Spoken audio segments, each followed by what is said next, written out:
Hey guys and gals and everybody, welcome back to day 2 or part 2 of the 454 engine build. Well, sorry.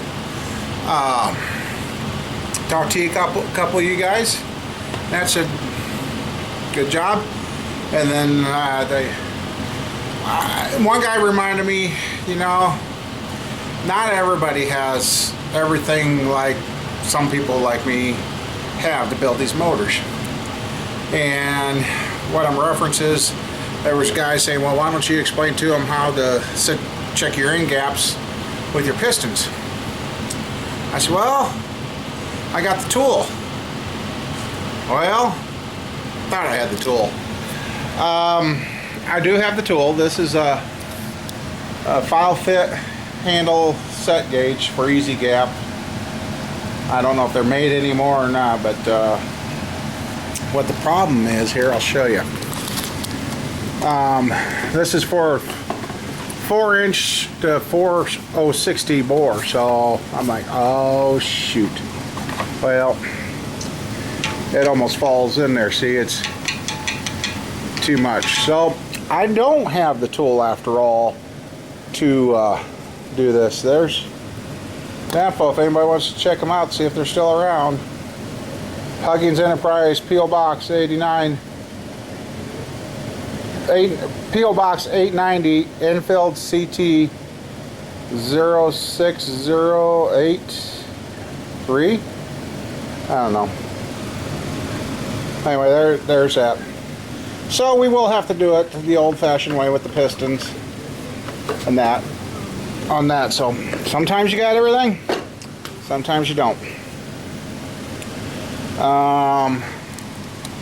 So we got the rings right here, and they are sealed power 40 overs, and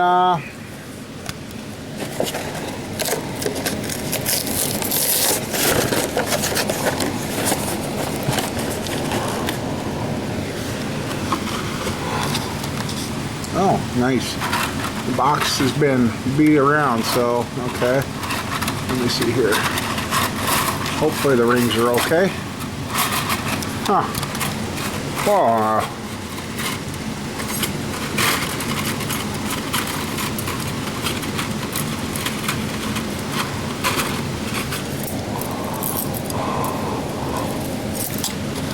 Oh, sorry. Started choking on the camera. So, anyway, okay. Now that the box is, well, we'll start with these anyway. And what you got to watch with these rings, you see the groove. It says top groove, second groove, then the bottom groove. These you don't ever have to worry about file fitting or nothing. They're just, they are what they are. There's nothing. But your compression rings, and what I'm talking about file fit is when your compression ring, your top ring, is closer to the heat. And what has happened, I know what, here, just a second. Let me put you guys on the stand here. Okay. Okay. I swear I need a production assistant. Okay. Alright. Okay. As I was saying, top ring. What they mean by file fitting is opening up this gap. Since on some pistons, like my Keith Blacks, you have to file fit the top ring because they move that ring up higher to give you more compression. The closer to this ring is to the top of the piston, that also helps boost your compression. And so what happens is that ring gets hot. Okay, yeah, you guys can see the gap. That ring gets hot, and well, naturally it's going to be compressed in the cylinder, but you're supposed to have a gap like that. Well, that ring starts getting hot, it'll close up that gap, then bind, and there's no place for it to go. Then it starts catching on the cylinder wall, and that's when you will see, if you ever tore down a motor. Oh, I got one right here to show you.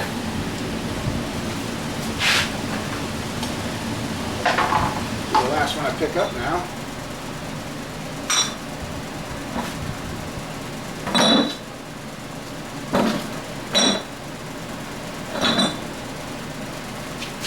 Okay, here it is.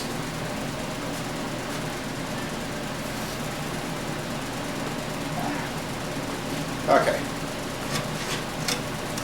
What usually happens then is when they pinch together and they have nowhere to go, that's where you, if you've taken motors apart and you've seen this broken out like that, that's usually what happened.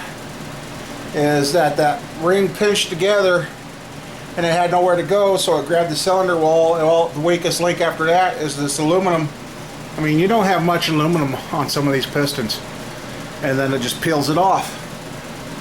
So that's why you file fit piston rings. And you check your gaps. So since, then also you got to look at your diagrams. If it tells you, it's usually dots up. Let's see, what do we got here? We got dots. Okay, being that this is the second ring. This second ring here, I don't know if it's going to show up here. There is a bevel on the inside. So that, and the dots on the top side. So the bevel on the second ring on this particular set goes down. Well, this top set,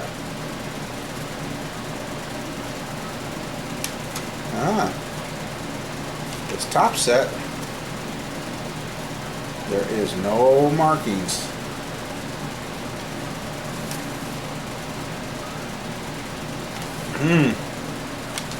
That's a first.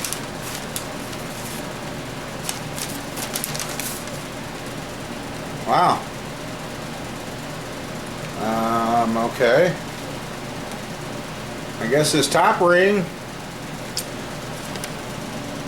there's no bevel. It's a square cut. No bevel on the inside of it. It's a square cut ring. So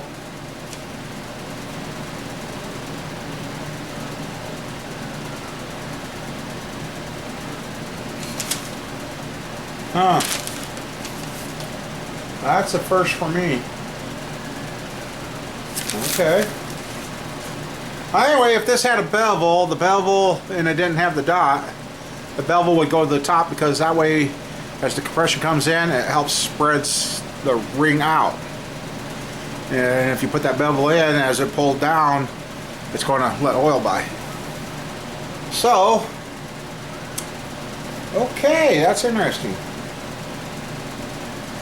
I don't ever remember a set of rings that's never been marked. With my eyes, yeah, there's no bevel. Okay. Well, let's see. Top up. Second ring.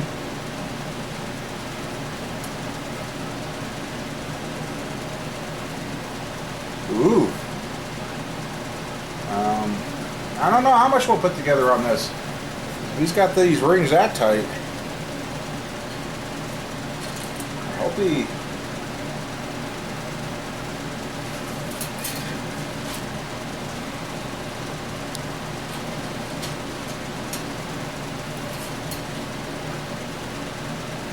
Wow.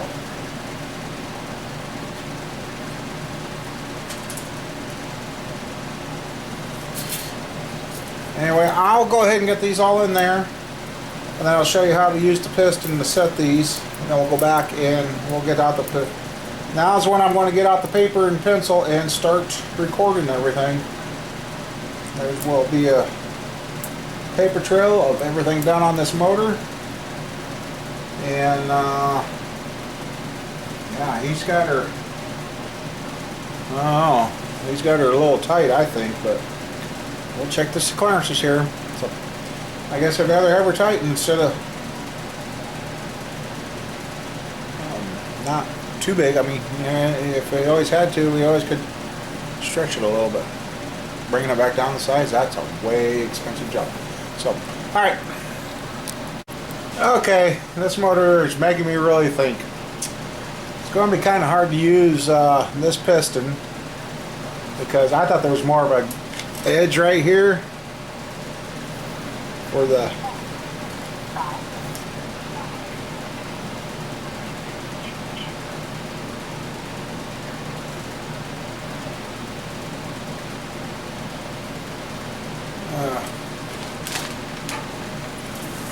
just a second. I'll tell you, I had a 350 4-bolt main with a pair of 487X heads and a 400 2-bolt main that was bored 30 over, needed to be honed to fit the pistons, had a 1010 crank. I had that stuff found while I was working on trying to make a deal to get some more motors for us to build here. I sent him a message and I got a message back saying, from a gal saying that she was his ex-girlfriend and said those weren't his to be selling, and that's I was supposed to flag the ad. Well, I forgot about it. Well, they just sent me a message asking me if I was still interested in the motors. I just told them, I said, well, I got a message from somebody saying that they weren't for sale or whatever, so just a deal that's not, already got me worried, so I'm not going to pursue that one anymore, unfortunately. Anyway, as I was saying, since the dome goes all the way to the edge of the pistons, there's no way I really can get the rings pushed in there flat. Because, yeah, it's not. So, trying to think what else I got. Oh, I got a neat little tool. I just thought of it. Now I gotta find it. You know, just because something is made for something doesn't mean it always has to be used for its particular creation. I've got what they call a trim gauge.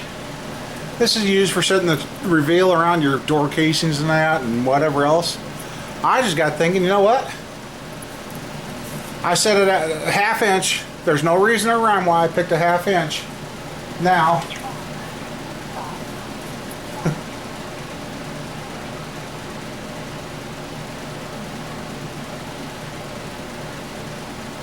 all right, maybe not. I'm just going to take and push this down, go around the cylinder.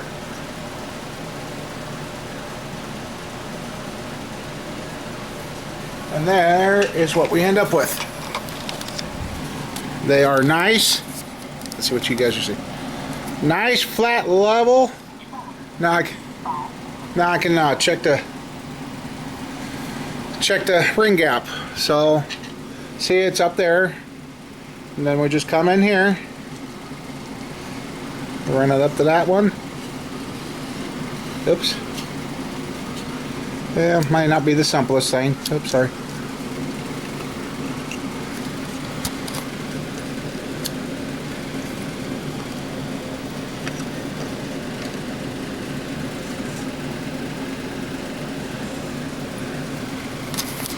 So, alright, I'll get these set and then we'll go through and measure a few of these and that. And I guess I'll put it out here in this video. I don't know what you guys really prefer, if I sit here and do a many times, or if you guys like it that I show you and then do a couple and then just finish up and then come back. Kind of let me know on the videos. And I'm sorry about the shakiness, I just noticed that. I wonder what's going on with that. So, alright. Okay, this is what I've come up with. Top ring, second ring, third ring, and doesn't, like I said, those don't matter. I'm going to go through and mark what the settings were at the beginning before I do any file fitting, if I need to do any file fitting. And then here will be the final gaps that I put on the cylinders. So, take my feeler gauge here. I got 8 and 6 is 14.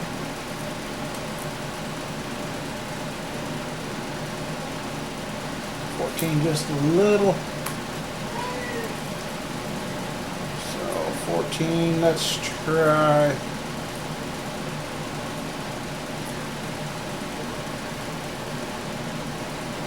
Another 14, I said. 6. We'll go 2000, we'll go to 16.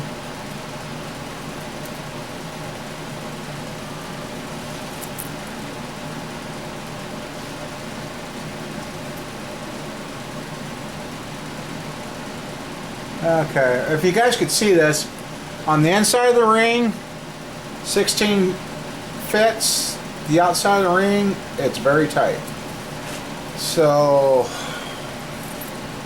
this is the second rings. So 8, 6, 14, 16. 14 loose, 16 tight.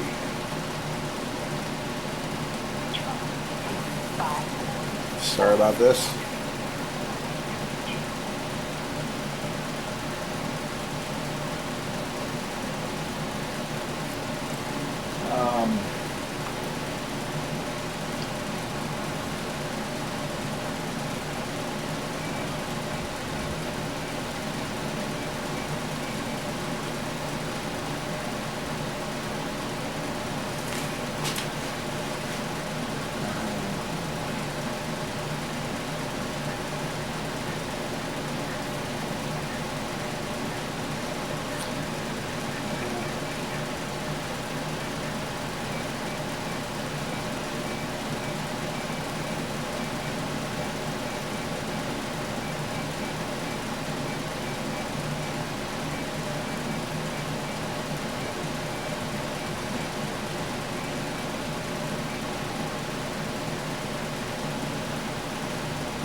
Oh shit, I'm recording. I am so sorry.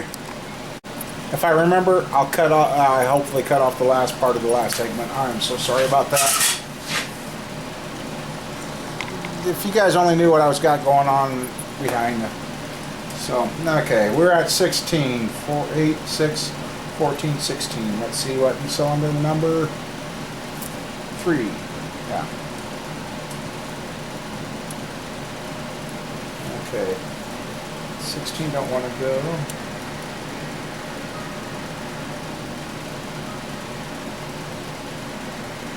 14, that's a little snug.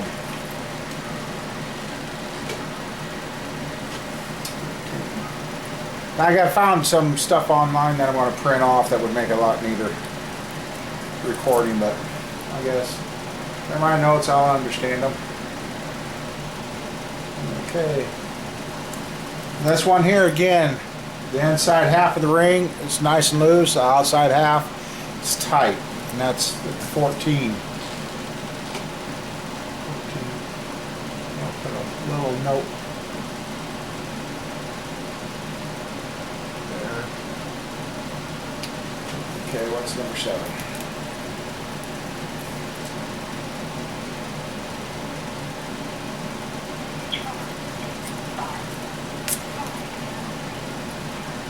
Come on, I don't want it beeping. It's alright.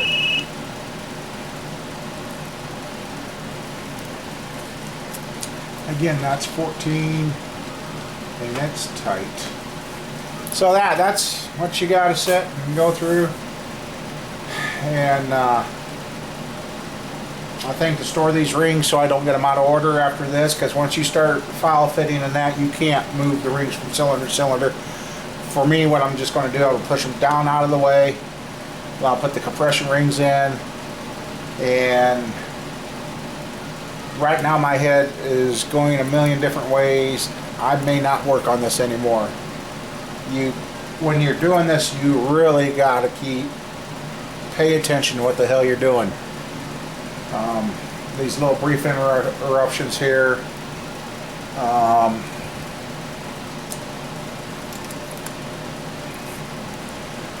I'm just trying to do something that's going to continue to make some money and allow us to have some fun around here. you know, life can get pretty stressful at times, and if you don't find a way of having some fun in that, it's going to get you down. And I've been there, and I don't want to be residing there anymore. So right now, I guess I'll tell you the deal. If it falls through, it falls through. I don't know. I talked to the guy physically, and I don't know where the message came from on why I was told there was no motors for sale, blah blah blah.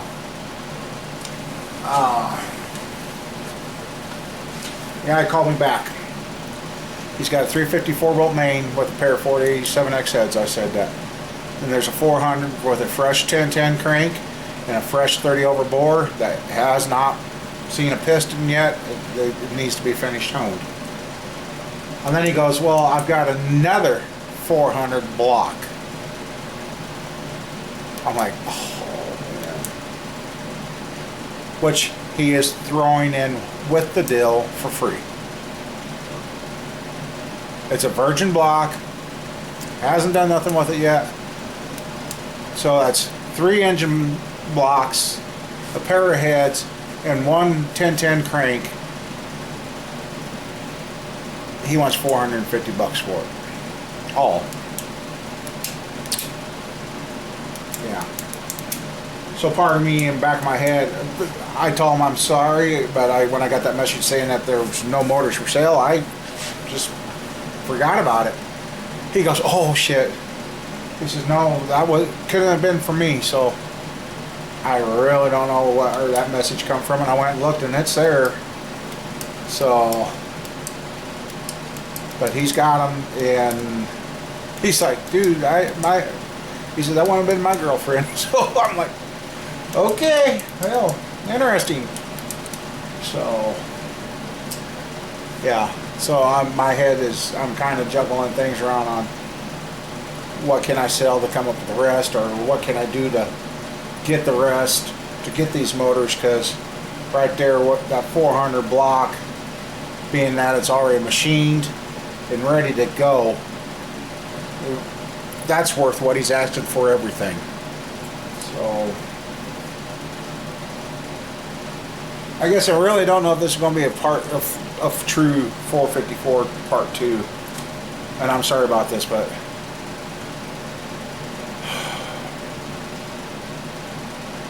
trying to get an inventory built up to have an inventory to sell. I mean, you can't sell it if you ain't got it. So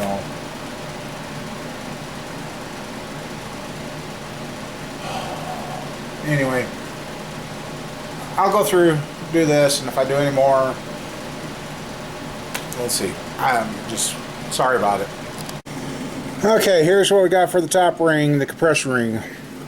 Cylinder number 1, 17, 16, 16, 15.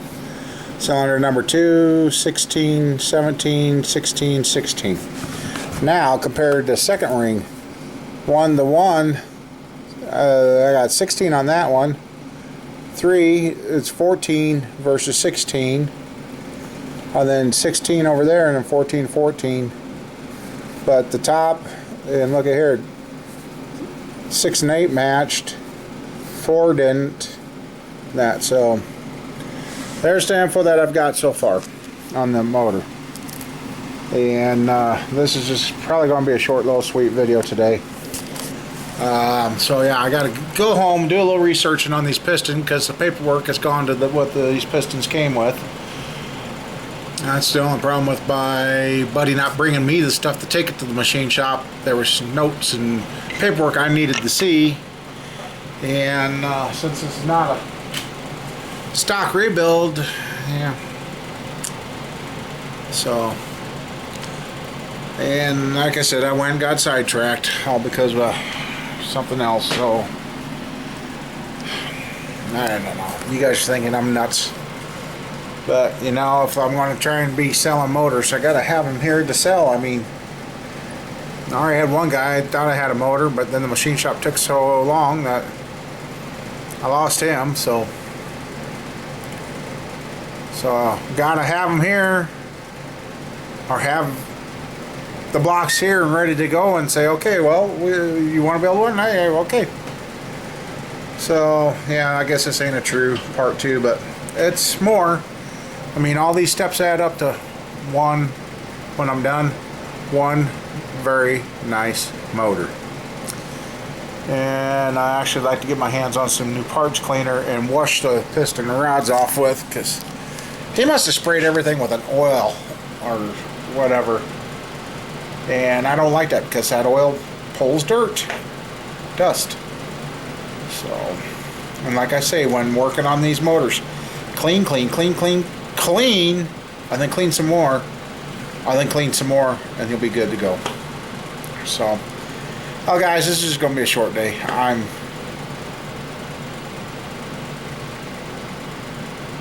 I'm just freaking out here. So, anyway, y'all take care. Stay tuned for part 3 tomorrow. I will know my information I need to know on these rings, whether or not the file fit them, or what. With the gaps like that, I think that's even too tight for stock. I don't know. But, and I will look at these pistons too, see how much higher the ring laying is. So, I mean, that compression ring, if it's moved up in there, it don't really stay in the cooling. It stays up more in the thick part of the deck, and that's why those rings stay so hot. So, anyway, I guess stay tuned for part 3. That should be coming up tomorrow then. So, all right, thanks everybody. Y'all take care and have a good one.